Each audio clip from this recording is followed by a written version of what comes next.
ఆరాధనలో ప్రవేశించడానికి ముందుగా आइए हम आराधना में प्रवेश करने से पहले దేవుని యొక్క వాక్యాన్ని మనం ధ్యానించుకుంటాం. और परमेश्वर के वचन में हम ध्यान देंगे వాక్యపు వెలుగులో మన ప్రభువును మనము ఆరాధించి మహింపరిచే వారంగా ఉంటాం. और वचन की उजाला में हम अपने परमेश्वर की महिमा आराधना करेंगे. అందుకొరకే इस कारण పరిశుద్ధ గ్రంథము నుండి और पवित्र शास्त्र में से రోమీలకు రాసినటువంటి పత్రిక और रोमी को जो लिखी गई पत्रिका में అపొస్తలుడైన పౌలు రోమీలకు రాసినటువంటి పత్రిక और प्रेरित पौल ने जो रोमियो को लिखी जो पत्रिका उसमें 9వ అధ్యాయము और उसका जो 9वां जो अध्याय है 9వ అధ్యాయము 5వ వచనం और उसका जो 5वां जो वचन भाग है రోమీలకు రాసిన పత్రిక 9వ అధ్యాయం 5వ వచనాన్ని అందరం కూడా కలిసి చదువుకుందాం. रोमी को जो लिखी गई पत्रिका उसका 9 का 5 हम सब मिलकर हम पढ़ेंगे. ఇతరులు వీరి వారు శరీరమును బట్టి క్రీస్తును వీరిలో పుట్టెను, ఈయన సమాధికారి అయిన దేవునికి నిరంతరము స్తోత్రాడునై ఉన్నాడు. ఆమేన్. ప్రభు యొక్క సహాయం కొరకై చిన్న ప్రార్థన చేసుకుందాం. और परमेश्वर की सहायता के लिए छोटी सी प्रार्थना करेंगे.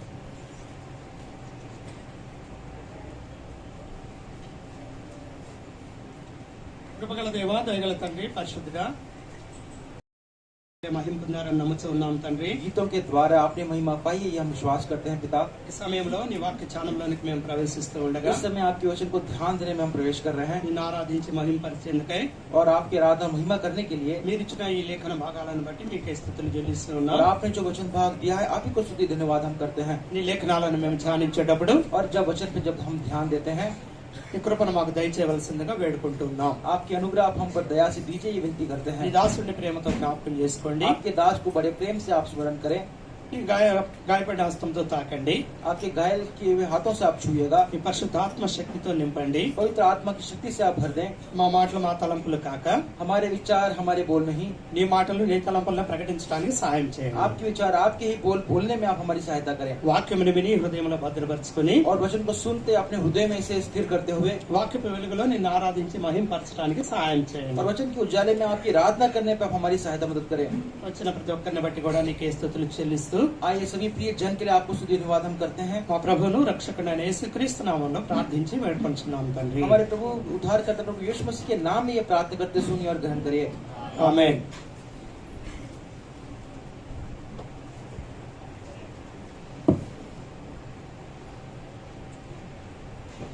రోమీలకు రాసినటువంటి పత్రిక और रोमी को ये जो पत्रिका लिखी गई 9వ అధ్యాయము 5వ వచనంలో రాయబడినటువంటి మాట. और 9 के 5 वचन में जो बात लिखी गई है ఇక్కడ అపోస్తలుడైనటువంటి పౌలు और यहाँ पे प्रेरित पौल जो है రోమీలకు రాస్తూ और रोमियो को ये लिखते हुए పితరులు వీరి వారు అని చెప్పి అంటూ ఉన్నాడు. और पुरखे भी इन्हीं के हैं ये कहा है. పితరులు అంటే और पुरखे कहने से మనకు ముందున్నటువంటి వాళ్ళు, और हमसे जो पहले जो लोग थे మన తండ్రులు తాతలు, हमारे पिता परदादा, వారి తండ్రులు వారి తాతలు, उनके पिता उनके दादा, ఇలా మనకి ముందు ఉన్నటువంటి వారిని మనం పితరులు అని చెప్పి పిలుస్తాం. और ऐसे जो हमारे जो पहले से जो थे उनको हम पुरखे हम कहते हैं. అయితే పితరులు వీరి వారు అంటే और पुरखे भी उन्हीं के हैं कहने से ఇజ్రాయేలీల యొక్క పితరులు అని చెప్పి దీని అర్థం. और इजराइल के जो पुरखे हैं उनका ऐसा उसका अर्थ है. ఇజ్రాయేలీల గురించి తెలియజేస్తున్నటువంటి మాట ఇది. और इजराइल के विषय में ये बात कही जा रही है. 4వ వచనంలో మనం చూస్తే और 5वें वचन में हम जब देखते हैं వీరు ఇజ్రాయేలీయులు అని రాయబడింది. और चौथे वचन में लिखा है इजरायली है करके लिखा है. కాబట్టి ఇది ఇజ్రాయేలీల పక్షంగా దేవుడు తెలియజేస్తున్నటువంటి మాట. और अर्थ यह है कि इजराइल के पक्ष में परमेश्वर ये बात हमसे कह रहा है. శరీరమును బట్టి క్రీస్తు వీరిలో పుట్టెను. और मसीह भी शरीर के भाव से उन्हीं में से हुआ है. శరీరానుసారంగా క్రీస్తు వీరిలో పుట్టాడు. और शरीर के अनुसार मसीह भी इनमें जन्मा है. వీరు అంటే ఎవరు? ఇజ్రాయేలీలు. और इनमें कहने से इजराइल है. ఇజ్రాయేలీలో యూదా గోత్రంలో దేవుడు జన్మిస్తూ और వచ్చాడు. इजराइल की यहूदा के गोत्र में प्रभु यीशु मसीह का जन्म हुआ है. శరీర రూపంలో దేవుడు జన్మిస్తూ వచ్చాడు. और शरीर के स्वरूप में परमेश्वर ने प्रभु यीशु मसीह जन्मा ఈయన है. ఎలాంటి వాడని ఇక్కడ తెలియజేయబడుతున్నది అంటే, और ये किस प्रकार का यहाँ पे बताया जा रहा है. ఈయన సర్వాధికారి అయిన దేవుడై ఉండి, और ये परमेश्वर युगान युग का ये परमेश्वर है. సర్వాధికారి అయినటువంటి దేవుడు. और युगान युग ये परमेश्वर భూమి ఆకాశము भूमि और आकाश जो है తాను సృష్టించినటువంటి ప్రతి ఒక్క దాని మీద కూడా और जिसमें जो भी रचा गया है सबके ऊपर తనకు అధికారము ఉన్నది. और उसके ऊपर उसका अधिकार है। కాబట్టి తాను అధికారం కలిగినటువంటి వాడు, क्यों अर्थ है कि ये अधिकार रखने वाला ये परमेश्वर है సర్వాధికారి అయినటువంటి దేవుడు. और सर्वाधिकारी ये परमेश्वर है సర్వాధికారం ఆయనకు ఉన్నది గనక और सारा अधिकार उसी के पास, इसलिए ఆయన స్తోత్రార్హుడై ఉన్నాడు. और इसीलिए वो धन्य है ఆయనను మనం స్తుతించే వారముగా ఉండాలి. और इसलिए हम उसकी स्तुति करने वाला बनना है। కాబట్టి ఈ యొక్క ప్రభు దినాన और इसलिए आज इस प्रभु के दिन में ఇప్పుడు మనం దేవుణ్ణి ఆరాధించేటప్పుడు हम जब परमेश्वर की आराधना करते ఆయన हुए ఏమై ఉన్నాడు అనేది మనం తెలుసుకోవాలి. और वो क्या है ये हमें जानना जरूरी है దాన్ని బట్టి ఆయన మనము ఆరాధించే వారంగా ఉండాలి. और उसे जानते हुए उसकी आराधना करना है। ఇక్కడ మనము ఆయన్ని స్తోత్రించడానికి, और इसलिए उसकी स्तुति करने के लिए ఆయనను కీర్తించడానికి, और उसकी कीर्ति गाने के लिए, ఆయన్ని మహిమపరచడానికి, उसको महिमा देने के लिए, ఆయనను ఘనపరచడానికి, और उसको ऊंचा उठाने के लिए, ఆయన గుణ లక్షణాలను మనము వ్యక్తపరిచే వారంగా ఉండాలి. और उसके गुणों को, अंश को बताने वाला हमें बनना है। ఇక్కడ దేవుడు ఎటువంటి వాడని మనకు తెలియజేయబడుతున్నది और అంటే यहाँ पे परमेश्वर किस प्रकार का ही हमें कहा जा रहा है, సర్వాధికారి అని और తెలియజేయబడుతున్నది. ये सर्वाधिकारी करके कहा है। ఇక్కడ మొదట మానవుడిని మనం గమనించినట్లయితే और सबसे पहले मनुष्य के ऊपर यदि ध्यान दे तो దేవుడు తన స్వరూపం చొప్పున మానవుడిని చేస్తూ వచ్చాడు. और परमेश्वर ने अपने स्वरूप में मनुष्य को बनाया है। భూమిని ఆకాశాలను సృజించిన తర్వాత और भूमि और आकाश की सृष्टि करने के बाद దేవుడు తన స్వరూపంలో మానవుడిని చేస్తూ వచ్చాడు. और परमेश्वर ने अपने स्वरूप में इस मनुष्य को बनाया। దేవుడు మానవులతో చెప్పినటువంటి మాట ఏమిటంటే, और मनुष्य से परमेश्वर ने क्या बात कही वो क्या है।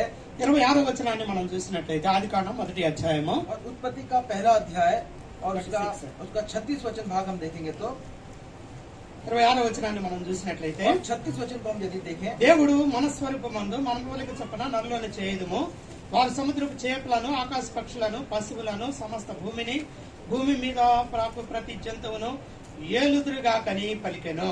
क्षमा करें, उत्पत्ति 1 और उसका 26 वचन है। फिर परमेश्वर ने कहा, हम मनुष्य को अपने स्वरूप के अनुसार अपनी समानता में बनाए और वे समुद्र की मछलियां और आकाश के पक्षियों और घरेलू पशुओं और सारी पृथ्वी पर सब रेंगने वाले जंतुओं पर भी पृथ्वी पर रेंगते हैं अधिकार रखें। ఇక్కడ దేవుడు మానవుడిని తన స్వరూపంలో చేస్తూ వచ్చాడు. यहाँ पे परमेश्वर ने मनुष्य को अपने स्वरूप में बनाया తన పోలిక చొప్పున చేస్తూ వచ్చాడు. और अपने समानता में बनाया వారికి ఒక అధికారం అనేది ఇస్తూ और వచ్చాడు. अब उसको एक अधिकार वो दे रहा है। ఏ అధికారం ఇచ్చాడు అంటే, ये अधिकार क्या है कहने से, సముద్రపు చేపలను, और सारी समुद्र की मछलियों, ఆకాశ పక్షులను, आकाश के पक्षियों, పశువులను, घरेलू पशुओं, సమస్త భూమిని, सारी पृथ्वी पर భూమి మీద పాకు ప్రతి జంతువును కూడా और सब रेंगने वाले जंतुओं पर, पृथ्वी पर जो रेंगते हैं सब ఏలుదురుగాక అని పలికెను. पर इसके ऊपर अधिकार रखें। ఏలటము అంటే अधिकार रखने से कहना, అది ఒక అధికారము. और वो एक अधिकार है। ఆ అధికారము మొదట దేవుడు మానవులకు అనుగ్రహించాడు. और ये अधिकार सबसे पहले परमेश्वर ने मनुष्य को दिया है। భూమి మీద కాకుండా और भूमि पर ही नहीं, ఆకాశ పక్షుల మీద కూడా దేవుడు మానవులకు అధికారం ఇచ్చాడు. और आकाश के पक्षियों पर भी परमेश्वर ने मनुष्य को अधिकार दिया है। అయితే దేవుడు తినవద్దన్నటువంటి పండును తినడం ద్వారా लेकिन जिस फल को परमेश्वर ने न खाने को कहा था वो खाने के द्वारा మానవులు పాపములో పడి मनुष्य पाप में गिर गया ఆ ఏదెను వనముల నుంచి బయటకు వెళ్ళగొట్టబడ్డాడు. और उस एथेन के गार्डन में से वो एडन के गार्डन में से वो बाहर फेंका गया। దేవుడు వారికి ఇచ్చినటువంటి అధికారాన్ని కూడా వాళ్ళు కోల్పోతూ और వచ్చారు. परमेश्वर ने जो अधिकार उनको दिया था उसे भी वो खो बैठे ఈ అధికారాన్ని సాతాను పొందుకుంటూ వచ్చాడు. और इस अधिकार को शैतान ने अब ले लिया। లూకాసు వార్త మనం చూసినట్లయితే और लूका का सुसमाचार जब देखते हैं 4వ అధ్యాయం और उसका 4वां अध्याय 4వ అధ్యాయము 5వ వచనాన్ని మనం 4 और చూస్తే, उसके 5 वचन को देखते हैं तो లూకాసు వార్త 4వ అధ్యాయం 5వ వచనం, लूक का 4 और उसका 5 वचन, అప్పుడు అపవాది ఆయనను తీసుకొని పోయి భూలోక రాజ్యములన్నింటినీ ఒక్క నిమిషంలో ఆయనకు చూపించి, ఈ అధికారమంతయు ఈ రాజ్యముల మహిమయు నీకిత్తును, అది నాకు అప్పగింపబడి ఉన్నది, అది ఎవరికి నేను ఇయ్యకూడదునో వానికిత్తును. और लूका 4 और 5 और 6 पढ़ रहा हूँ। तब शैतान उसे ले गया और उसके पल भर में जगत के सारे राज्य दिखाए और उससे कहा, मैं ये सब अधिकार और इनका वैभव तुझको दूंगा, क्योंकि वो मुझे सौंपा गया है और जिसे चाहता है उसी को दे देता है। మానవునికి దేవుడు ఇచ్చినటువంటి అధికారాన్ని మానవుడు పోగొట్టుకున్నాడు. और परमेश्वर ने जो मनुष्य को जो अधिकार दिया तो मनुष्य ने उस अधिकार को खो दिया। వారిని పాపములో పడవేయటం ద్వారా और मनुष्य जो पाप में गिरने के द्वारा సాతాను ఆ అధికారాన్ని పొందుకున్నది. अब शैतान ने इस अधिकार को ले लिया है। యేసుక్రీస్తు ప్రభువాన్ని సాతాను శోధిస్తూ और प्रभु यीशु मसीह को जो शैतान जो परीक्षा में डाल रहा था, ఆయన యెరూషలేము కొండ మీదకి తీసుకువెళ్ళింది. और यरूशलेम के उस पर्वत पर वो ले गया। భూలోక రాజ్యములన్నింటినీ కూడా ఒక్క నిమిషంలోనే చూపించింది. और जगत के सारे राज्य को एक क्षण भर में उसने दिखा दिया। చూపించి యేసుక్రీస్తు ప్రభువారితో అంటూ ఉన్నది, अब इसे दिखाकर प्रभु यीशु मसीह से वो ये कह रहा ఈ है, అధికారం అంతయు, ये सब अधिकार ఈ రాజ్యముల మహిమయు और इस राज्य का जो वैभव है నీకు ఇస్తాను. मैं तुझे देता हूँ। ఎప్పుడు कब? నువ్వు గాని నాకు మొక్కినట్లయితే और जब तू मेरा दंडवत करेगा तब, నేను ఈ అధికారం అంతా కూడా నీకు ఇస్తాను. और ये सारा अधिकार मैं तुझे दे दूंगा, అది నాకు అప్పగింపబడి ఉన్నది. क्योंकि ये मुझे दिया गया है అది నాకు అప్పగింపబడింది और ये అంటున్నాడు. मुझे दिया गया है। ఎందుకు అప్పగింపబడుతూ और क्यों వచ్చిందంటే ये दिया है कहने से, మనిషి పాపము చేయటం ద్వారా मनुष्य के पाप करने के द्वारा తన అధికారాన్ని కోల్పోయి और अपने अधिकार को खोते हुए సాతానుకు అప్పజెప్పబడింది. और शैतान को ये दे दिया गया है, కాబట్టి ఈ అధికారం అంతా నాది. और ये सारा अधिकार अब मेरा है। నువ్వు గాని నాకు మొక్కినట్లయితే और तू यदि मुझे दंडवत प्रणाम నేను करता है నీకు तो, ఇస్తాను అంటుంది. और मैं तेरे को दे दूंगा कह रहा है। అది నేను ఎవరికి ఇవ్వగలను వాళ్ళకి और ఇస్తానంటుంది. कहता है कि जिसे मैं देना चाहता हूँ उसे मैं दे देता हूँ। కాబట్టి దేవుడు మొదట మనిషికి అధికారం ఇస్తూ వచ్చాడు. और सबसे प्रथम परमेश्वर ने मनुष्य को ये अधिकार दिया, అయితే ఆ అధికారాన్ని మానవుడు కోల్పోయి लेकिन इस अधिकार को मनुष्य ने खो दिया। సాతానుకు అప్పగిస్తూ వచ్చాడు. अब शैतान को ये दे दिया गया है। అయితే యేసుక్రీస్తు ప్రభువారు लेकिन प्रभु यीशु मसीह మానవులందరి యొక్క పాపము నిమిత్తము और मनुष्य के सारे मनुष्य के उस पाप के निमित्त శరీర రూపిగా భూమి మీద జన్మించి और शरीर के स्वरूप में इस भूमि पर आकर తన ప్రాణాన్ని ఆ కలువరి శిలువ మీద అర్పించి और अपने प्राण को कुछ कलवरी क्रूस पर अर्पण करते हुए మనందరికీ కూడా పాపము నుంచి విమోచిస్తూ వచ్చాడు. हम सभी को पाप से उसने छुड़ा लिया। కాబట్టి ఈ భూమి మీద అధికారం అంతా కూడా अब इस भूमि का सारा अधिकार जो है ఆయన పొందుకున్నట్లుగా అయింది. अब उसने अपने अपने अपने अंदर ले लिया है, ये हम देखते हैं। మత్తయి సువార్త 28వ అధ్యాయాన్ని మనం చూస్తే और मत्ती का 28 और उसका 28 वचन भाग हम जब 28 अध्याय को देखते हैं, మత్తయి సువార్త 28వ అధ్యాయము मत्ती का 28 18వ వచనం 18 और उसका 18 वचन 28వ అధ్యాయం 18వ వచనం. और मत्ती 28 का 18। యేసుక్రీస్తు ప్రభువారు అంటున్నటువంటి మాట, और ये प्रभु यीशु मसीह इस बात को कह रहे हैं। అయితే యేసు వారి యొద్దకు వచ్చి और यीशु ने उनके पास आकर పరలోకమందును భూమి మీదను నాకు సర్వాధికారము ఇయ్యబడి ఉన్నది. और कहा, स्वर्ग और पृथ्वी के सारे अधिकार मुझे दिया गया है। ఎప్పుడైతే మానవుల పాపము నిమిత్తము और जब जो मनुष्य के पाप के जो निमित्त తన ప్రాణాన్ని అర్పిస్తూ వచ్చాడు, अपने प्राण को जब उसने अर्पण कर दिया సాతాను యొక్క బంధకాల నుంచి విడిపిస్తూ और వచ్చాడు, शैतान की उस बंधुभाई से जब छुड़ा लिया, సాతాను యొక్క అధికారాన్ని కూడా ఆయన తీసివేస్తూ వచ్చాడు. अब शैतान के इस अधिकार को भी उसने ले लिया है। తండ్రి అయినటువంటి దేవుడు और पिता जो परमेश्वर है, యేసుక్రీస్తు ప్రభువారికి ఆ అధికారం అప్పగిస్తూ अब వచ్చాడు. प्रभु यीशु मसीह को ये अधिकार उसने दे दिया है। అందుకనే ప్రభు అంటూ ఉన్నాడు, इसलिए प्रभु कहता है, ఈ భూమి మీద పరలోకమందును నాకు సర్వాధికారం ఇవ్వబడి ఉన్నది. और स्वर्ग और पृथ्वी का सारा अधिकार मुझे दिया गया है। భూమి మీదే కాదు గాని केवल पृथ्वी पर नहीं, పరలోకంలో కూడా ఆయనకు అధికారం ఇవ్వబడుతూ अब వచ్చింది. स्वर्ग में भी उसको अधिकार दे दिया गया है। ఎవరిచ్చారు ఈ అధికారం? ये अधिकार कौन दिया है कहने से, ఇదే మత్తయి సువార్త 28వ అధ్యాయము, और इसी मत्ती के 28 अध्याय में క్షమించండి 11వ అధ్యాయము, మత్తయి 11 और उसका 11 मत्ती का 11वां अध्याय में लिखा है 27 और उसका 11వ 27 అధ్యాయము वचन, 27వ వచనం. मत्ती का 11वां अध्याय उसका 27 वचन। ఇక్కడ ప్రభు అంటున్నటువంటి మాటను మనం చూసినట్లయితే, और यहाँ प्रभु ही इस बात को कह रहे हैं, हम ये देख सकते हैं। సమస్తమును నా తండ్రి చేత నాకు అప్పగింపబడి ఉన్నది. తండ్రి గాక ఎవడును కుమారుని ఎరుగడు, కుమారుడు గాకను కుమారుడు ఎవడికి ఆయనను బయలుపరచను ఉద్దేశించును, వాడు గాకను మరి ఎవడును తండ్రిని ఎరుగడు. और 27 से पढ़ रहा हूँ, मेरे पिता ने मुझे सब कुछ सौंपा है और कोई पुत्र को नहीं जानता केवल पिता, और कोई पिता को नहीं जानता केवल पुत्र, और वो जिस पुत्र को उसे प्रकट करना चाहे। యేసుక్రీస్తు ప్రభువారు అంటున్నటువంటి మాట, प्रभु यीशु मसीह इस बात को ये कह रहे हैं, సమస్తమును నా తండ్రి చేత నాకు అప్పగింపబడి ఉన్నది అంటున్నాడు. और मेरे पिता ने मुझे सब कुछ दे दिया है।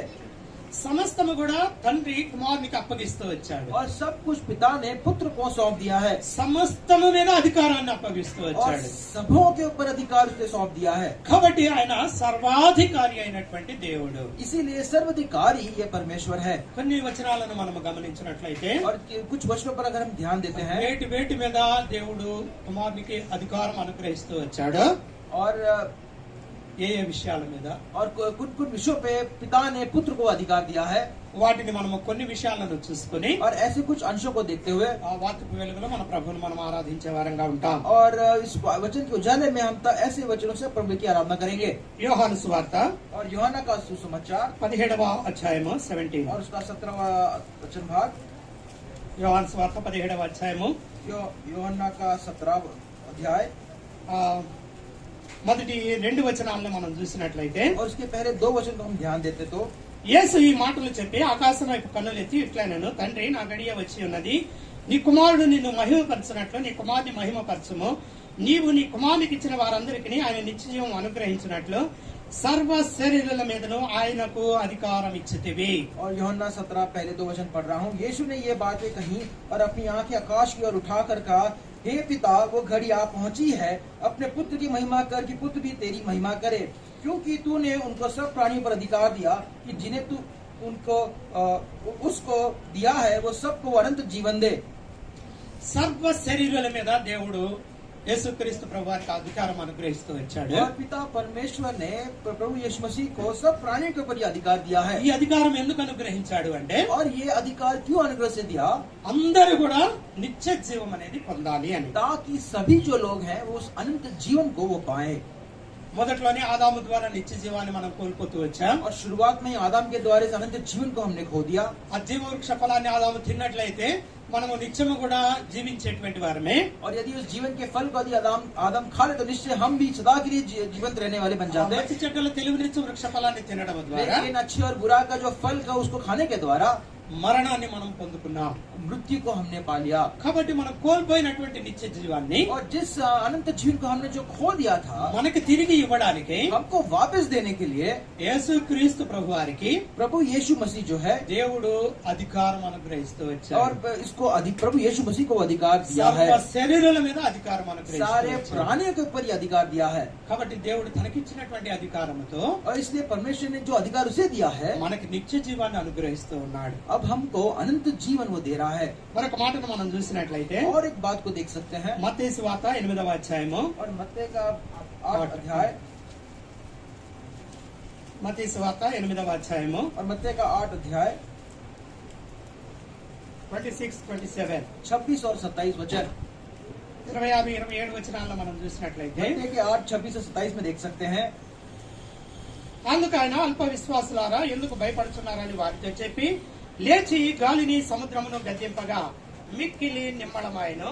ఈ మనుషులు ఆశ్చర్యపడి ఈయన ఎటివాడు, ఈయనకు గాలి సముద్రమును లోబడుచున్నవని చెప్పుకొనిరి. और उसने उनसे कहा, हे अल्प विश्वासियों, क्यों डरते हो? तब उसने उठकर आंधी और पानी को डांटा और सब शांत हो गए. और वो अचंबा करके कहने लगे, ये कैसा मनुष्य है कि आंधी और पानी भी इसकी आज्ञा मानते हैं. యేసుక్రీస్తు ప్రభు ఆ శిష్యులతో పాటు సముద్రం మీద వెళుతూ ఉన్నాడు. प्रभु यीशु मसीह अपने शिष्यों के साथ उस समुद्र में वो प्रवास कर रहे हैं. ఒక తుఫాన్ వచ్చింది. एक तूफान आया है. వాళ్ళు చాలా భయపడ్డారు. अब वो बहुत ही भयभीत हो गए हैं. ప్రభు నిద్రపోతూ ఉంటే లేపుతూ और వచ్చారు. प्रभु वहाँ पे जब नींद में थे तब उन्हें उठा रहे हैं. ఎందుకు అల్ప విశ్వాసులారా భయపడుతున్నారు అన్నాడు. और प्रभु ये कहा कि हे अल्पविश्वासी, क्यों डरते हो? గాలిని సముద్రాన్ని గద్దించాడు. और आंधी और इस पानी को उसने डांटा है. ఎప్పుడైతే ఆయన గద్దించాడో और जब इस पानी को उसने डांटा है సముద్రము నిమ్మళం అయిపోయింది. सारा समुद्र शांत हो गया గాలి ఆగిపోయింది. और वो आंधी रुक गई. ఆ శిష్యులు చాలా ఆశ్చర్యపడ్డారు. और अब यहाँ पे शिष्य अचंभे ఈ हो गए. మనుషుడు ఎటువంటి వాడు, ये मनुष्य ऐसा कैसा मनुष्य గాలి है? సముద్రం ఈయన మాటకు లోబడుచున్నవి और అంటున్నారు. ये आंधी और पानी भी इसकी बातों को सुनती है. ఇక్కడ మనం గమనించినట్లయితే और ऐसा हम इधर ध्यान दे तो ప్రభువు గాలిని సముద్రాన్ని గద్దిస్తూ వచ్చాడు. और आंधी और पानी को परमेश्वर यहाँ पे डांट रहा है. గాలి సముద్రము అంటే और आंधी और पानी कहने से దేవుడు సృష్టించినటువంటివి. और परमेश्वर ने जिसकी सृष्टि रचना की है దేవుని యొక్క అధికారం సృష్టి మీద కూడా ఉన్నది. और परमेश्वर का अधिकार इस सृष्टि पर भी है. సృష్టి మీద అధికారం కలిగినటువంటి వాడు, और इस सृष्टि पर अधिकार रखने वाला है గాలిని परमेश्वर. సముద్రాన్ని గద్దించగలిగినటువంటి వాడు. और जो आंधी और पानी को भी वो डांट सकता है. మరొక మాటను మనం చూసినట్లయితే और एक बात को देख सकते हैं. మార్కు సువార్త 1వ అధ్యాయము, मार्कुस का पहला अध्याय, మార్కు సువార్త 1వ అధ్యాయము मार्कुस सुसमाचार का पहला अध्याय 21వ వచనం నుంచి మనం చూస్తే 21 और 21 वचन भाग के आगे देखते हैं तो అంతటా వారు కపెర్నహూములోనికి వెళ్ళిరి. వెంటనే ఆయన విశ్రాంతి దినమున సమాజ మందిరంలోనికి పోయి బోధించెను. 21 तब वे कफरनहूम में आए और वे तुरंत सब्त के दिन आराधनालय में जाकर उपदेश करने लगा. ఆయన విశ్రాంతి దినం రాగానే కపెర్నహూములోనికి వెళ్ళాడు. और सब्त के दिन जब वो कफरनहूम के आराधनालय में गया, సమాజ మందిరాల్లోనికి వెళ్తాడు ఆయన ఎక్కడికి వెళ్ళినా. और कहाँ भी जाता है तो उस आराधनालय में वो जाते हैं. ఆ విశ్రాంతి దినాలు సమాజ మందిరంలో ఆయన బోధించేవాడుగా ఉన్నాడు. और उस सब के दिन में उस आराधनालय में वहाँ पे उपदेश करने के लिए वो गए हैं। అయితే ఆయన బోధించేటువంటిది ఎలా ఉన్నది అంటే, और उनका उपदेश कैसा था ये कहने से, ఆయన శాస్త్రుల వలె కాక అధికారం గలవాని వలె వారికి బోధించను. और उनका वो जो उपदेश ऐसा था कि शास्त्रियों के समान नहीं था, परंतु अधिकार के समान उनका उसका उपदेश था। ఆయనకు ముందు కూడా సమాజ మందిరాలు ఉన్నాయి. और इसके पहले भी आराधनालय थे। ఆ సమాజ మందిరాల్లో జనులు కూడుకుంటూనే ఉంటారు. और आराधनालय में जो प्रियजन है वहाँ पे इकट्ठा होते थे। శాస్త్రులు ఉన్నారు, शास्त्री वहाँ पर थे, ఆ ధర్మశాస్త్రాన్ని చదివి వాళ్ళకి వినిపించేటువంటి వాళ్ళు, और धर्मशास्त्र को पढ़कर वहाँ पे उनको सुनाते थे, వాటిలో విన్న విషయాలను వాళ్ళు బోధించేవాళ్ళు. और उसके सारे विषयों को वो सुनाते थे। అయితే యేసు క్రీస్తు ప్రభు వారు బోధించటము, लेकिन जब प्रभु यीशु मसीह का जब ये उपदेश जो ऐसा था, అధికారము కలిగినటువంటి వానిలాగా బోధిస్తూ और ఉన్నారు. एक अधिकार रखने वाला के समान उसका उपदेश था, వారు ఆయన బోధకి ఆశ్చర్యపడుతూ వచ్చారు. और ऐसे उपदेश से वो आश्चर्यचकित हो गए। 23వ వచనాన్ని మనం చూస్తే 23, और 23 वचन में ये देख सकते ఆ हैं, సమయంలో వారి సమాజ మందిరంలో అపవిత్రాత్మ పట్టిన మనుష్యుడు అక్కడ ఉండేను. उसी समय उनके आराधनालय में एक मनुष्य था जिसमें अशुद्ध आत्मा थी।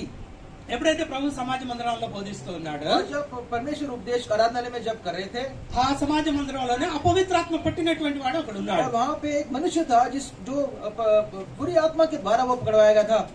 ఎక్కడ దేవుడు ఉంటాడో कहाँ परमेश्वर होता है, అక్కడ దయ్యం ఉంటుంది. वहाँ पे भी शैतान होता దేవుని है। పని ఎక్కడ జరుగుతూ ఉంటుందో जहाँ पे परमेश्वर का काम होता है, సాతాను పని మరి ఎక్కువగా జరుగుతూ ఉంటుంది. शैतान का काम वहाँ पे और अधिक होता है, रहता దేవుని है। ధర్మశాస్త్రాన్ని మందిరంలో బోధిస్తూ ఉన్నారు. और परमेश्वर के इस पवित्र शास्त्र को वहाँ पे उपदेश किया जा रहा है। వాస్తవానికి ప్రభువుని అంగీకరించినటువంటి వాళ్ళు ఉండాలి. और सब वास्तव में देखा जाए तो जिसने प्रभु को स्वीकार है वो लोग वहाँ पे रहने ఈ चाहिए। దినాల్లో కూడా ప్రభువుని అంగీకరించిన వాళ్ళే మందిరాలకు వస్తూ और ఉంటారు. आज के दिन में प्रभु को स्वीकारने वाले ही लोग आत्म मंदिर में అయితే आराधना करते వారిలో हैं। ఒక అపవిత్రాత్మ పట్టిన మనుషుడు ఉన్నాడు. लेकिन उनमें एक पवित्र एक दुष्ट आत्मा से झगड़ा हुआ एक व्यक्ति है। అంటే దేవుని బిడ్డలలో కూడా अर्थ ये है कि परमेश्वर के संतान होते हुए भी సాతానుకి అనుమతించే వాళ్ళు ఉన్నారు కొంతమంది. और शैतान को अनुमति देने वाले कुछ लोग ऐसे होते हैं। ఇస్కరియోతు యోధాను గురించి మనకు తెలుసు. और इसका यहूदा के विषय में हम जानते हैं। యేసుక్రీస్తు 12 మంది శిష్యుల్లో ఒకడు. और 12 चेलों में वो एक था। ఆ డబ్బు సంచి తన దగ్గరే ఉన్నది. और पैसों की जो थैली थी उसके पास थी, धन की थैली उसके पास थी। అయితే అతనిలో సాతాను ప్రవేశించింది. लेकिन शैतान उसके अंदर प्रवेश किया है, అందుకనే ప్రభు వారిని అమ్ముతూ వచ్చాడు. और इसलिए परमेश्वर को उसने बेच दिया है। ప్రభు దగ్గరికి వెళ్తున్నాం కదా మనం, हाँ, परमेश्वर के पास हम जा रहे हैं ना, మనం దేవుని వాక్యాన్ని వింటున్నాం కదా, परमेश्वर के वचन को हम सुन रहे हैं, దేవుని మందిరంలోనే గడుపుతున్నాం కదా, परमेश्वर के आराधना में वचन समय అని మనం बिता रहे हैं। అనుకుంటే ఉపయోగం లేదు. ऐसा सोचकर कोई उसका कोई उपयोग नहीं है।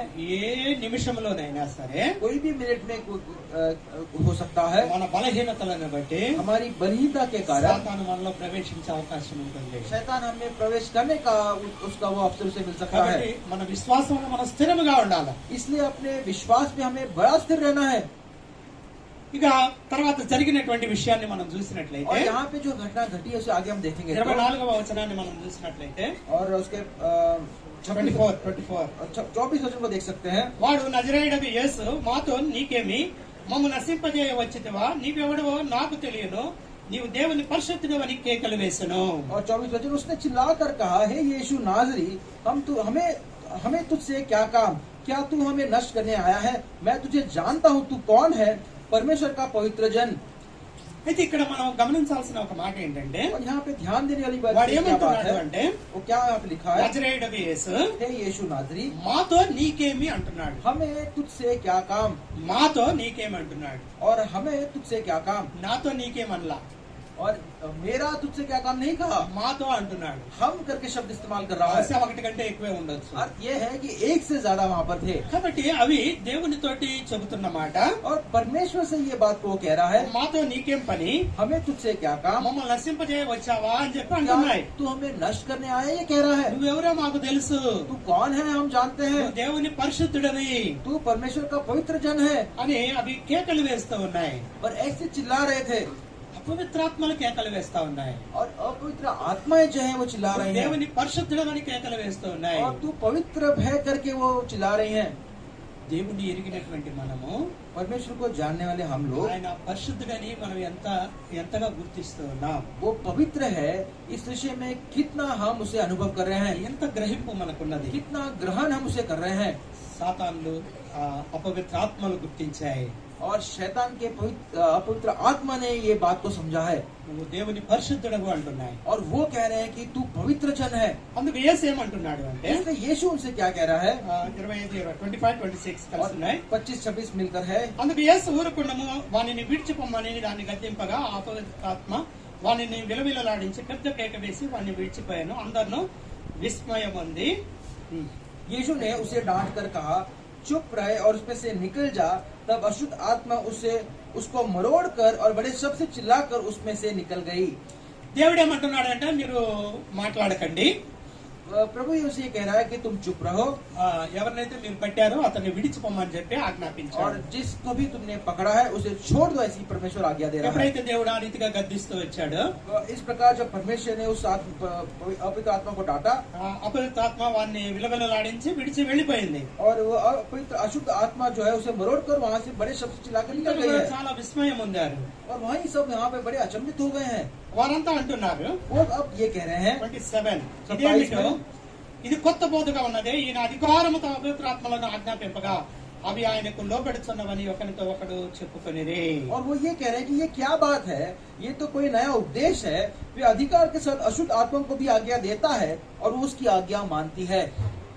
అక్కడ ఉన్నటువంటి వారందరూ సమాజ మందిరంలో ఉన్నటువంటి వాళ్ళందరూ కూడా అనుకుంటున్నారు, और अब आराधना में जो सारे जो लोग अब ये ऐसा सोच रहे हैं, ఈయన అధికారముతో అపవిత్రాత్మలను ఆజ్ఞాపింపగా అవి ఆయనకు లోబడుచున్నవి అని. और देखो ये अधिकार के साथ इस अशुद्ध आत्मा को भी आज्ञा देता है और वो उसकी आज्ञा मानती है। అపవిత్రాత్మల మీద ఆయనకు అధికారం ఉన్నది. अपवित्र आत्मा के ऊपर भी उसका अधिकार है। ఆయన గద్దించగానే అవి లోబడి వెళ్ళిపోయినాయి. और जब उसे वो डांटता है तो वो उसकी आज्ञा मानकर उसे छोड़ देते हैं। ఇంకా మనము 34వ వచనంలో కూడా చూసినట్లయితే और जो 34 वचन को हम देख सकते हैं, ఆయన నానావిధ రోగముల చేత పీడింపబడిన అనేకులను స్వస్థపరిచి అనేకమైన దయ్యములను వెళ్ళగొట్టెను. और उसने बहुत के को जो नाना प्रकार की बीमारियों से दुखी थे चंगा किया। అనేక దయ్యములను ఆయన వెళ్ళగొట్టినటువంటి వాడుగా ఉన్నాడు. और आगे बहुत सी दुष्ट आत्मा को भी निकाला, ये लिखा गया है। దయ్యముల మీద ఆయనకు అధికారం ఉన్నది. और दुष्ट आत्मा के ऊपर उसका अधिकार है। సృష్టి మీద ఆయనకు అధికారం ఉన్నది. और इस सृष्टि पर उसका अधिकार है। సర్వ శరీరుల మీద ఆయనకు అధికారం सारे ఉన్నది. प्राणियों सारे जीव के ऊपर उसका अधिकार है। మత్తయి సువార్త 8వ అధ్యాయము और मत्ती उसका 8 अध्याय 3వ వచనాన్ని మనం చూసినట్లయితే, मत्ती के 8 के 30 वचन भाग को देख सकते हैं। అందుకు ఆయన చేయి చాపి వాడిని ముట్టి నాకు ఇష్టమే నువ్వు శుద్ధుడు కమ్మని చెప్పగా తక్షణమే వాని కుష్ఠరోగము శుద్ధి ఆయను. यीशु ने हाथ बढ़ाकर उसे छुआ और कहा मैं चाहता हूँ तू शुद्ध हो जा। वो तुरंत कोढ़ से शुद्ध हो गया। కొండ మీద ప్రసంగాన్ని ముగించుకొని और जो पर्वत के ऊपर जो उपदेश को ప్రభు समाप्त करते కిందకు हुए, వస్తూ ఉన్నాడు. और प्रभु अब नीचे आ रहे हैं। కుష్ఠరోగి ఆయనకు ఎదురుగా వచ్చాడు. और एक कुष्ठ का जो कोढ़ का रोग व्यक्ति उसके सामने आ ప్రభుని गया। అడుగుతా ఉన్నాడు, अब वो प्रभु से पूछ रहा है, నీకు ఇష్టమైతే నన్ను శుద్ధినిగా చేయి అంటున్నాడు. और यदि तू चाहे तो मुझे शुद्ध कर कह रहा है। దేవుడు నాకు ఇష్టమే అంటున్నాడు. और प्रभु से कहता है मैं तो चाहता हूँ कहा। యేసుక్రీస్తు ప్రభు నాకు ఇష్టమే అని और प्रभु यीशु मसीह मैं चाहता हूँ ये कहा। చెయ్యి చాపి हाथ ఆ बढ़ाकर కుష్ఠవాణిని ముట్టగానే और उसे छूते ही, అతడు శుద్ధుడైనట్లుగా ఇక్కడ మనకు తెలియజేయబడుతున్నది. और हमें यहाँ पे लिखा गया बताया जा रहा है कि वो तुरंत वो कोढ़ से शुद्ध हो गया। ఇక్కడ మనం గమనించినప్పుడు यहाँ पर ध्यान दे सकते हैं। కుష్ఠు రోగిని యేసుక్రీస్తు ప్రభు వారు స్వస్థపరుస్తూ వచ్చాడు. और एक कोढ़ के रोग के व्यक्ति को प्रभु यीशु मसीह ने वहाँ पे उसको शुद्ध करके उसे चंगाई दी है। ఇంతకు ముందే మనం చూస్తూ వచ్చాం. इसके पहले भी हमने देखा। మార్కు సువార్త 34వ వచనంలో और मार्कुस उसके 1 और उसके 34 वचन भाग में అనేక రోగులను ఆయన స్వస్థపరిచినటువంటి వాడిగా ఉన్నాడు. और कई प्रकार के जो बीमारियां हैं परमेश्वर ने उसे ठीक किया है। ఆయన చెయ్యి తాకగానే और उसके हाथ बढ़ाते हुए రోగము వెళ్ళిపోతుంది. और जो जो जो रोग है वो चला जाता है। నువ్వు శుద్ధుడు కమ్మనగానే और वो शुद्ध हो जाकर कहने से శుద్ధుడైపోతూ वो ఉన్నాడు. शुद्ध हो जाते हैं। కాబట్టి దేవుని మాటకి అధికారం ఉన్నది. इसलिए परमेश्वर की बातों में वो अधिकार है। రోగముల మీద అధికారం ఉన్నది. अब रोग के ऊपर उसका अधिकार है। రోగముల మీద అధికారముతోటి और इस रोग के ऊपर अधिकार के पक्ष में అనేక మందిని ఆయన స్వస్థపరిచినటువంటి వాడిగా और ఉన్నాడు. कई लोगों को उसने बीमारियों से चंगाई दी है। కాబట్టి రోగముల మీద ఆయన అధికారము కలిగినటువంటి వాడు. इसलिए रोगों पर अधिकार रखने वाला वो है। బోధించడంలో కూడా అధికారము కలిగినటువంటి వాడు. और उपदेश देने में वो अधिकार रखता है। చివరిగా మరొక సంఘటనను మనం చూసినట్లయితే आखिर में एक और एक अंश को देख सकते हैं। ఆ మార్కు సువార్త 2వ అధ్యాయంలో और उसका दूसरा अध्याय ఒక సందర్భం ఇక్కడ రాయబడుతూ వచ్చింది. और एक यहाँ पे अंश लिखा गया है। మార్కు సువార్త 2వ అధ్యాయము और मार्कुस का दूसरा अध्याय మొదటి నుంచి మనము కొన్ని వచనాలను మనం చదివినట్లయితే और पहले वचन से यदि आगे कुछ वचनों को हम पढ़ते हैं तो కొన్ని దినములైన పిమ్మట ఆయన మరలా కపెర్నహూములోనికి వచ్చెను. और कई दिन के बाद वे फिर कफरनहूम में आया నాకు అపవిత్రాత్మని వెళ్ళగొట్టింది కూడా కపెర్నహూములోనే. और उस दुष्ट आत्मा को निकाला भी वो कफरनहूम में था మళ్ళీ కొన్ని దినాలు అయిన తర్వాత మళ్ళీ కపెర్నహూములోనికి వచ్చాడు. और कुछ दिनों बाद वापस कफरनहूम में आया है ఆయన ఇంట ఉన్నాడని వినవచ్చినప్పుడు అనేకులు కూడి వచ్చిన గనుక వాకిటనైనను వారికి స్థలము లేకపోయెను. और सुना है कि वो घर में है तो इतने लोग इकट्ठा हुए कि द्वार के पास भी जगह नहीं थी। కపెర్నహూములో ఆయన సొంత ఇల్లు ఉన్నది. कफरनहूम में स्वयं का परमेश्वर का घर था ఆయన ఇంట్లో ఉన్నాడని చెప్పి ఆ ఊరంతా కూడా తెలిసింది. और ये पता चला कि वो अपने घर में है, सारे गांव को पता चल गया। అందరూ కూడా ఆయన చూడటానికి వచ్చారు. सब उसे देखने के लिए आए हैं। ఆ వాకిటి బయట కూడా స్థలం లేదు. अब द्वार के बाहर भी जगह नहीं है సదనంలో ప్రతి ఇంటికి వరండా ఉంటుంది. और उन दिनों में हर जो जो घर था उसको जो वरंडा जो कहते हैं, प्रहरी आंगन जो कहते हैं, वो वहाँ पे था ప్రహరీ గోడ ఉంటుంది. और उस आंगन की और चारों दीवार थी ఆ మొత్తం కూడా జనంతో నిండిపోయి ఉన్నది. और सारा जो जगह है वो लोगों से भर गया। ఆ ప్రహరీ గోడకు ఉన్నటువంటి గేటు దగ్గర కూడా జనాలు నిలబడి ఉన్నారు. और अब इस जो आंगन के जो जो द्वार है उसके वहाँ भी बहुत से लोग वहाँ पे इकट्ठा हो गए हैं। ఆయన వాళ్ళందరికీ కూడా వాక్యాన్ని బోధిస్తా ఉన్నాడు. अब वहाँ पे सबको वो उपदेश दे रहे हैं। కొందరు మూడవ వచనంలో మనం చూసినప్పుడు కొందరు పక్షవాయువు గల ఒక మనిషిని నలుగురి చేత మోయించుకొని ఆయన వద్దకు తీసుకొని వచ్చారు. और लोग एक लकवे को रोगी के 4 मनुष्य से उठाकर उसके पास ले आए। ఆయన అనేక మందిని రోగులను స్వస్థపరుస్తున్నాడని అప్పటికే వాళ్ళకి తెలిసింది. और सबको ये पता चल गया कि प्रभु यीशु मसीह अनेक रोगियों को चंगा कर रहा है। కొంతమంది ఏం చేశారంటే పక్షవాయువు కలిగినటువంటి ఒక వ్యక్తిని తీసుకొని వచ్చారు. और कुछ लोगों ने क्या किया कि एक जो लकवे का जो रोगी है उसको पास वो लेकर आए, उसको पास ले जा रहे हैं। 4వ వచనాన్ని మనం చూసినప్పుడు 4th वचन को देख सकते हैं। చాలా మంది కూడి ఉన్నందున వారు ఆయన వద్దకు చేరలేక ఆయన ఉన్న చోటికి పైగా ఇంటి కప్పు విప్పి సందు చేసి పక్షవాయువు గల వాణిని పరుపుతోనే దింపిరి. और मार्कुस 2:4 पढ़ रहा हूँ। परंतु जब वे भीड़ के कारण उसके निकट ना पहुंच सके तो उन्होंने उस छत को जिसके नीचे वे थे खोल दिया और जब उसे उधेड़ चुके थे उसका खाट जिस पर लकड़ी का रोगी पड़ा था लटका दिया।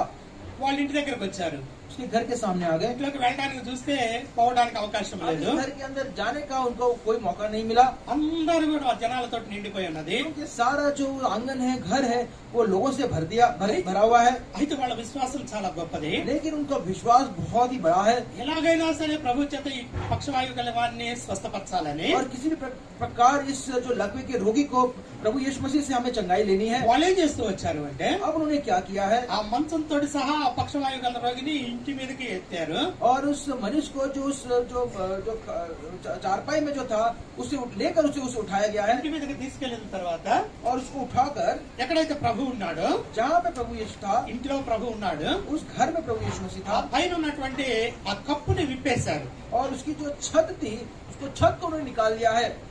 ఆ కప్పు అక్కడ ఆ సందు చేస్తూ వచ్చారు. और उस छत में उन्होंने एक छेद को किया है ఆ మంచం బట్టి అంత సందు చేస్తూ వచ్చారు. और जितना ताकि वो चारपाई जो है वो नीचे जाए इतना छेद उन्हें बड़ा किया है। ఆ సందు చేసి వాళ్ళు ఏం చేశారు అంటే अब ये छेद करने के बाद क्या किया, ఆ మంచంతో సహా ఆ పక్షవాయు గలవాన్ని కిందకి దింపారు. और इस चारपाई के साथ ही इस मनुष्य जो चारपाई के ऊपर था उसको वो नीचे लेके आए हैं। ఆ కప్పు చేసేటప్పుడే శబ్దం అవుతా ఉన్నది. और जब वो उस छत को जब निकाल उधेड़ रहे थे तब అందరూ आवाज కూడా आ रहा పైకి था। చూస్తా ఉన్నారు. सारे लोग ऊपर देख रहे हैं సందు చేయబడింది. और अब छत में अब छेद हो गया है మంచం కిందకి దిగుతా ఉన్నది. और वो चारपाई अब नीचे आ रही है। కిందకి దిగిన తర్వాత చూస్తే और जब नीचे आए तब देखा तो అందులో పక్షవాయువు గల వ్యక్తి ఉన్నాడు. और उसमें से लकवे का एक रोगी व्यक्ति है। 5వ వచనాన్ని మనం చూసినప్పుడు 5 वचन को देख सकते हैं। యేసు వారి విశ్వాసం చూసి కుమారుడా నీ పాపములు క్షమించబడి ఉన్నవని పక్షవాయువు గల వాడితో చెప్పాను. यीशु ने उनका विश्वास देखकर उस लकवे के रोगी से कहा, हे पुत्र तेरा पाप क्षमा हुआ। దేవుడు అంటున్నటువంటి మాటను మనం ఇక్కడ గమనించాలి. परमेश्वर यीशु मसीह जिस बात को कह रहे हैं उस पर थोड़ा सा ध्यान देंगे। ఏమంటూ ఉన్నాడు वो అంటే क्या कह रहे हैं, వాళ్ళ విశ్వాసాన్ని దేవుడు గుర్తించాడు. अब परमेश्वर ने उनके विश्वास को समझा है। కుమారుడా నీ పాపములు క్షమింపబడి ఉన్నవని పక్షవాయువు గలవానితో చెప్పాను. हे पुत्र तेरा पाप क्षमा हुआ, ऐसा उस लकवे के रोगी से कहा। నీ పాపములు క్షమింపబడి ఉన్నాయి అంటున్నాడు. और तेरा पाप जो है क्षमा हो गया ये वो कह रहा है। అంటే తనకి పక్షవాయువు ఎందువల్ల వచ్చింది అంటే और वो जो रोग है वो क्यों आया इस लकवे के लिए, తాను చేసినటువంటి పాపాన్ని బట్టే వచ్చింది అని చెప్పి ప్రభువుకి తెలుసు. अब प्रभु को ये पता है कि ये जो रोग है उसके पाप के कारण उस पर आया है। కాబట్టి నీ పాపములు క్షమింపబడి ఉన్నవి అంటున్నాడు. इसीलिए ये कह रहा है कि तेरा पाप जो है वो क्षमा हो गया।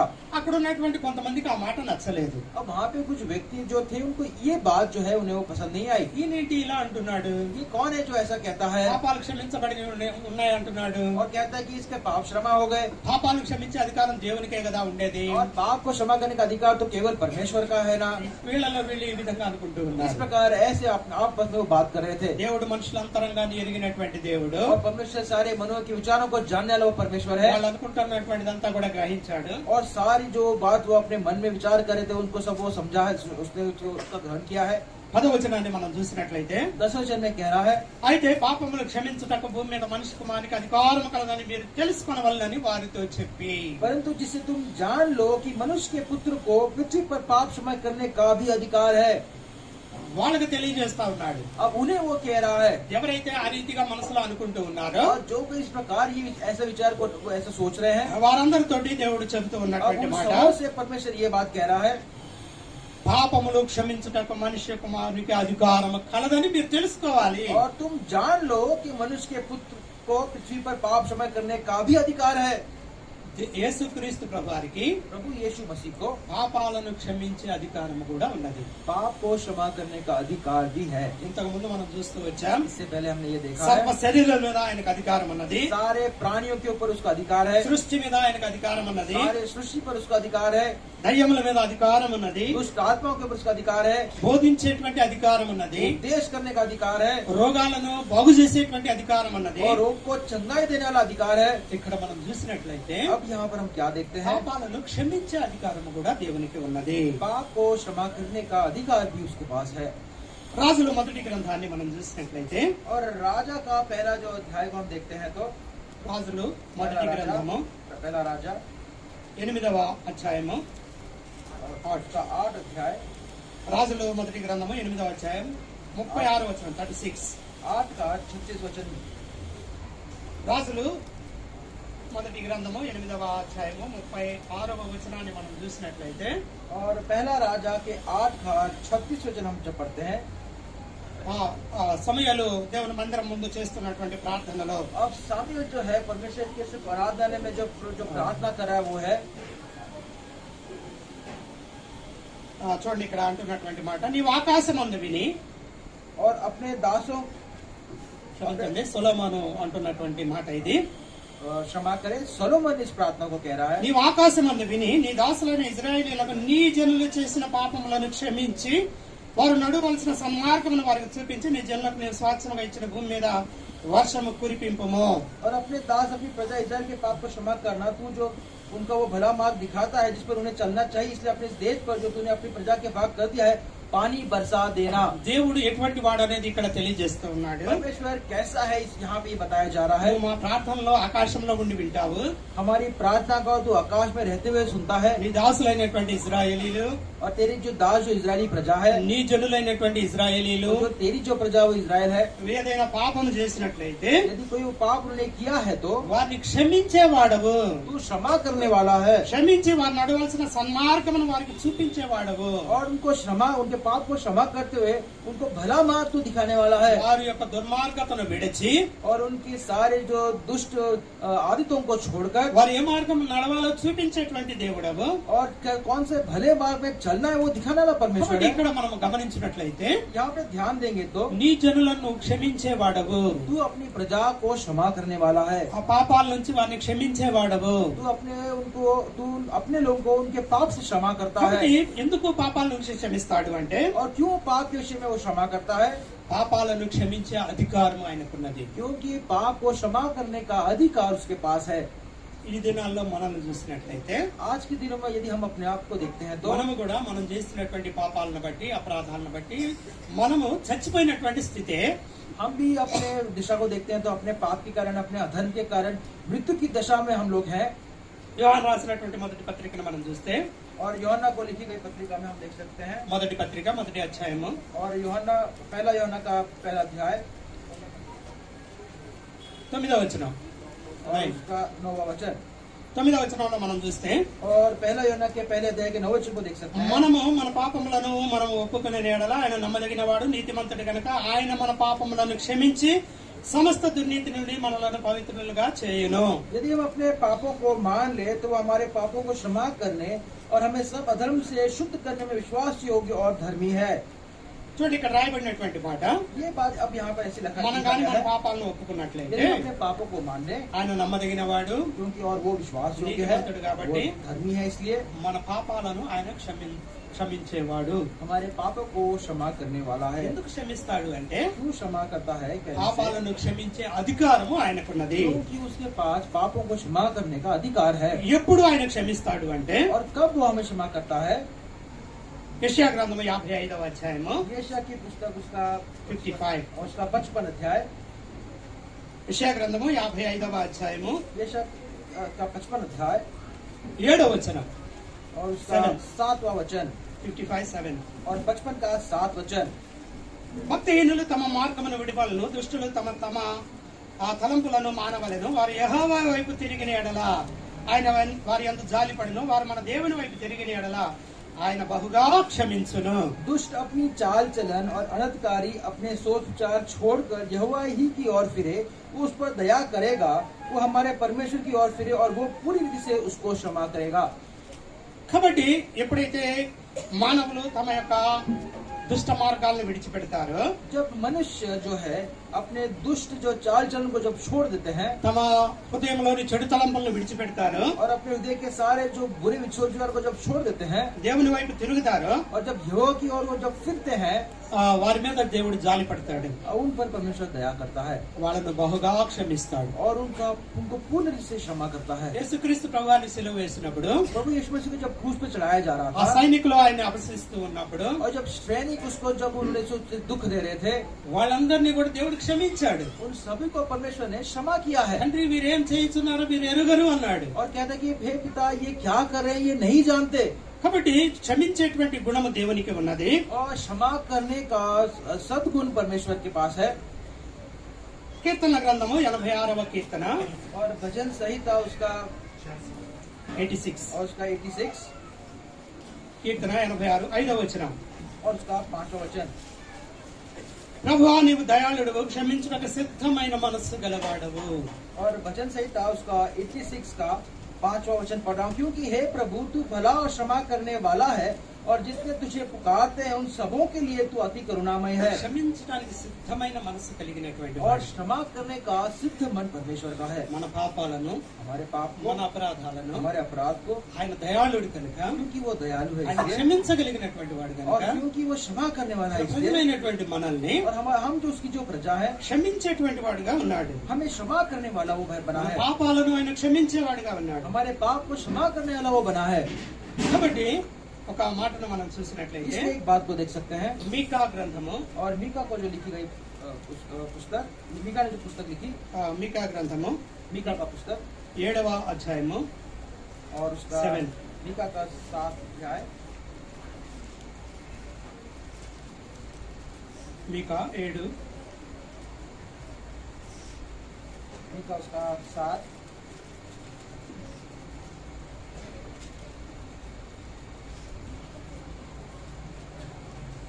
8వ వచనం. और उसका 8वां वचन। నా శత్రువా నా మీద అతిశయపడవద్దు, నేను క్రింద పడినను తిరిగి లేతును, నేను అంధకారమున కూర్చున్నాను, యెహోవా నాకు వెలుగుగా ఉండను. నేను యెహోవా దృష్టికి పాపం చేసి గనుక ఆయన నా పక్షమున వాద్యమాడి నా పక్షమున న్యాయం తీర్చే వరకు నేను ఆయన కోపాగ్ని సహించును. ఆయన నన్ను వెలుగులోనికి రప్పించును, ఆయన నీతిని నేను చూచేదను.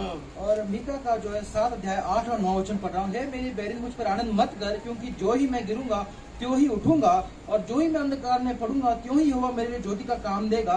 मैंने यहोवा के विरुद्ध पाप किया है, इस कारण मैं उस समय तक उसके क्रोध का सहता रहूंगा, जब तक कि वो मेरा मुकदमा लड़कर मेरे न्याय न चुकाएगा, और समय वो मुझे उजाले में निकाल ले आएगा और मैं उसका धर्म देखूंगा। యెహోవా దృష్టికి మనందరం కూడా పాపం చేసినటువంటి వాళ్ళమే. और यहोवा की दृष्टि में हम सब ने पाप किया है। అయితే మనం కింద పడినా కూడా దేవుడు మనల్ని లేపేవాడుగా लेकिन ఉంటాడు. जब हम गिरेंगे तो भी परमेश्वर हमें उठाने वाला है। అంధకారంలో ఉన్నా కూడా తిరిగి వెలుగులోనికి और यदि నడిపించేవాడుగా हम ఉన్నాడు. अंधकार में भी पड़ जाते हैं तो हमें उजाले में चलाने वाला वो परमेश्वर है। దేవుడు మన పక్షాన ఉండేటువంటి వాడుగా ఉన్నాడు. और परमेश्वर हमारे पक्ष में काम करने वाला है, ఎందుకంటే ఆయన మనల్ని తన ప్రజలుగా చేసుకుంటూ వచ్చాడు. क्योंकि उसने हमें अपनी प्रजा बना लिया है తన వెలుగులోనికి మనల్ని और నడిపించేవాడుగా उसने ఉన్నాడు. उसने हमें उसकी ज्योति में चलाया है। 18వ వచనాన్ని మనం చూసినట్లయితే और 18 18 वचन हम देख सकते हैं। తన స్వాస్థ్యంలో శేషించిన వారి దోషమును పరిహరించి వారు చేసిన అతిక్రమముల విషయమై వారిని క్షమించు దేవుడు అయిన నీతో సముడైన దేవుడు ఉన్నాడా. ఆయన కనికరము చూపుట యందు సంతోషించేవాడు గనక నిరంతరము కోపముంచడు. तेरे समान ऐसा परमेश्वर कहाँ है जो अधर्म को क्षमा करे और अपने निज भाग के बचे हुओं को अपराध को ढांप दे। वो अपने क्रोध को सदा बनाए नहीं रहता, क्योंकि वो करुणा से प्रीति रखता है। మనం అతిక్రమాలను और हमारे अधर्म को మనల్ని క్షమించగలిగినటువంటి దేవుడైన हमें क्षमा करने वाला वो परमेश्वर है యెహోవా వంటి దేవుడు ఇంకొకడు లేడు. और ऐसा कोई परमेश्वर यहोवा नहीं है। కాబట్టి ఆయననే మనము స్తుతించి ఆరాధించి మహింపరిచే వరంగా ఉండాలి. और इसीलिए हमें उसकी स्तुति आराधना महिमा करने वाले बनना ఎందుకంటే है, ఆయన సర్వాధికారి. क्योंकि वो सर्वाधिकारी है। సర్వం మీద ఆయనకు అధికారం ఉన్నది. सबों पे उसका अधिकार है సమస్త శరీరాల మీద అధికారం ఉన్నది. और सारा शरीर प्राणियों पर उसका अधिकार है, సృష్టి మీద అధికారం ఉన్నది. सारी सृष्टि के ऊपर उसका अधिकार है, దయ్యముల మీద అధికారం ఉన్నది. दुष्ट आत्माओं के ऊपर उसका अधिकार है, రోగముల మీద అధికారం ఉన్నది. रोगों पर उसका अधिकार है, బోధించేటువంటి అధికారం ఉన్నది. उपदेश करने का अधिकार है, చివరిగా పాపాలను క్షమించేటువంటి అధికారం ఉన్నది. पाप को क्षमा करने का अधिकार भी है। పాపమైన మనల్ని ఆయన క్షమించాడు. और पापी हम जो लोग थे परमेश्वर ने हमें क्षमा किया है ఆయన బిడ్డలుగా స్వీకరిస్తూ వచ్చాడు. और अपने संतान की नहीं स्वीकारा है। ఎందుకు క్షమిస్తూ వచ్చాడంటే నిత్య జీవాన్ని ఇవ్వడానికే. और क्यों हमें क्षमा किया? ताकि अनंत जीवन को हमें दे दे। కాబట్టి ఆ రీతిగా ఇటువంటి దేవుడు, మన పాపాలను క్షమించగలిగిన ఇటువంటి దేవుడు और ऐसे हमारे पापों को क्षमा करने वाले ऐसे इस परमेश्वर को వేరే ఎవరు కూడా లేరు. कोई और नहीं है। కాబట్టి ఆ సర్వాధికారి అయినటువంటి దేవునికి तो इसलिए ऐसे सर्वाधिकारी इस परमेश्वर को మనం నిరంతరం కూడా స్తోత్రములు చెల్లించవలసినటువంటి और వారమే. निरंतर उसकी स्तुति करने वाले हमें बनना है। కాబట్టి వాక్యపు వెలుగులో वचन के उजाले में మనము దేవుడిని ఆరాధించి మహింపరుద్దాం. और परमेश्वर की आराधना और महिमा करने वाले बनेंगे।